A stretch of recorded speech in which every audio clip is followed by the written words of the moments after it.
Ya, selamat siang pemirsa, Anda masih bersama kami di Kabar Siang di Lokasi bersama saya Gina Vita. Bicara soal rapid test, ini memang banyak menuai kritikan dan juga pertanyaan dari sejumlah pihak. Kenapa? Karena kalau kita tahu bahwa pemerintah sudah mengalokasikan anggaran untuk penanganan COVID-19 senilai 677 triliun rupiah. Dengan rinciannya 87 triliun ini untuk anggaran kesehatan, 589 triliun ini untuk jaring pengaman sosial. Tapi kenapa sampai saat ini masyarakat masih juga ditarik dan juga dikenakan biaya untuk menjalani rapid test, khususnya bagi masyarakat yang akan bepergian ke luar daerah. Apa sebetulnya yang terjadi? Kita akan membahas hal ini bersama dengan anggota Ombudsman RI, Laude Ida. Selamat siang Pak Laude. Selamat siang Mbak. Sehat Pak Laude? Alhamdulillah baik-baik saja. Alhamdulillah sehat. Semoga sehat selalu. Pak Laude, kalau kita tahu ini kan sekarang banyak yang mendapatkan kritikan atau disoroti adalah mengenai alokasi anggaran senilai 677 triliun, tapi sampai saat ini masyarakat masih dikenakan biaya untuk rapid test. Ya. Investigasi dari Ombudsman mengenai hal ini seperti apa? Pertama, teman-teman kami di Ombudsman, asisten saya di Ombudsman itu telah melakukan investigasi berapa harga satu set alat rapid test. Sekitar 2 bulan lalu. Itu harganya sekitar 70-an ribu. Kemudian mengagetkan kami karena kewajiban untuk mengikuti rapid test bagi mereka yang bepergian atau untuk keperluan tertentu itu ternyata dikenai biaya antara 300.000 sampai 1 jutaan. Itu rapid? Untuk rapid test sampai ya, 1 juta? 1 jutaan ya. Okay. Dan itu memaksa. Sementara pada saat yang sama pemerintah sudah menganggarkan pada waktu itu 400-an triliun ya.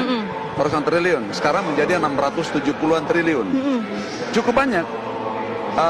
Ombudsman belum melakukan investigasi, dikemanakan saja uang ini. Bagaimana penggunanya? Siapa yang menggunakan? Apakah juga tidak termasuk biaya-biaya yang harus dikeluarkan waktu melakukan rapid test? Itu belum ada investigasi bagi Ombudsman. Tetapi yang mengagetkan justru tadi, dan bahkan asisten kami yang berpindah dari Jogja saja ke Jakarta itu bayar rapid test sekitar 350.000 dan hanya memperoleh surat keterangan. Di beberapa tempat di Indonesia ini, di pelabuhan-pelabuhan, di mana-mana, di bandara, saya kira seharusnya menyiapkan rapid test secara gratis. Karena sudah dianggarkan oleh pemerintah. Dan yang individu yang punya kepentingan untuk bepergian tidak boleh ada biaya ekstra untuk itu, karena ini satu bisnis yang tidak berperi kemanusiaan, memanfaatkan kesempatan ketakutan orang, kecemasan orang untuk memperoleh keuntungan pribadi dan kelompok. Dari mana ada indikasi keuntungan itu, bagaimana Pak? Tidak, ini harganya 70.000 bisa di-charge menjadi 1 jutaan. Oh, artinya awalnya itu 75.000 atau 70.000 terus kemudian naik jadi 300.000 begitu? Iya, bisa menjadi 1.500% keuntungannya. Kalau 100% berarti 150.000. Kalau sudah 1 jutaan berapa itu? Kan 1.500%. Harusnya yang mewajibkan rapid test itu menyiapkan alat rapid test dan tidak boleh berbayar, gratis gitu.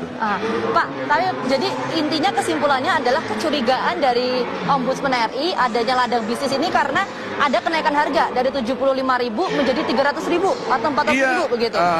Itu kenaikan harga itu yang utama. Kemudian kedua, kenapa ini semua ada fenomena kan menjadi kesana kemari, bahkan surat keterangan itu menjadi bisnis tersendiri. Surat keterangan kan hasilnya produknya surat keterangan, oh negatif, tidak reaktif gitu kan. Itu bisnis tersendiri kan sebetulnya. Jadi ini menjadi sesuatu yang sangat ironis. Bisnis tersendiri untuk siapa, Pak? Ya, pebisnis medis tertentu. Pebisnis medis khususnya alat-alat kesehatan COVID itu. Sudah meminta keterangan dari pemerintah belum mengenai hal ini? Minta konfirmasi begitu, kenapa sih kok harganya naik gitu? Belum, karena ini kan sebetulnya semula kami tidak kehendaki seperti itu, tidak menduga seperti itu. Dan ini baru terjadi, marak akhir-akhir ini. Termasuk, terus terang, saya secara pribadi, termasuk ponakan saya, mau balik Kendari ini minggu lalu, tes dulu dia 700.000. 700.000 dekat rumah. Jadi, wah, mulai saat itu saya bertanya, kenapa ini? Baru kemudian kita mulai angkat nih sekarang.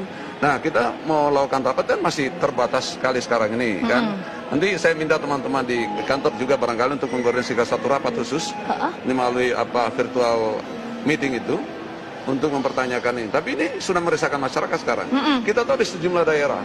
Kapan itu Pak akan lakukan rapat virtual dengan Ombudsman, pemerintah, dan pihak-pihak terkait untuk kemudian mengkonfirmasi hal ini? Saya akan koordinasikan dengan itu keputusan pada tingkat pimpinan. Itu dia, rekomendasi yang akan diberikan oleh Ombudsman untuk fenomena atau kejadian atau kritikan semacam ini seperti apa Pak? Pertama, hentikan memperoleh keuntungan dari rakyat. Itu kan sekarang ini menyedot uang rakyat melalui pemaksaan kewajiban itu dalam situasi yang sangat menakutkan di wabah corona itu. Itu yang pertama. Hentikan kewajiban itu. Kemudian kalaupun ada kewajiban untuk rapid test, maka cukup mengganti biaya produksi rapid test itu. Biaya produksi rapid test itu sekali lagi hanya 70-an ribu tes. Boleh rapid test, boleh rapid test gratis, atau paling tidak sejumlah dana, sejumlah biaya sebagaimana biaya produksi alat rapid test itu sendiri. Itu yang kita harapkan dan kita tunggu nanti Pak bagaimana hasil investigasi yang dilakukan oleh Ombudsman mengenai kecurigaan yang tadi Pak Laude sampaikan adanya ladang bisnis ya Pak ya. Kita akan tunggu. Terima kasih Pak Laude atas waktu yang telah bergabung bersama kami di Kabar Siang di lokasi. Itu tadi pemirsa sedikit perbincangan saya dengan anggota Ombudsman RI bahwa sampai saat ini pihak Ombudsman RI masih melakukan investigasi untuk mengetahui apa sebetulnya alasan dari peningkatan harga rapid test dari 70.000 sampai 300 bahkan sampai 400.000.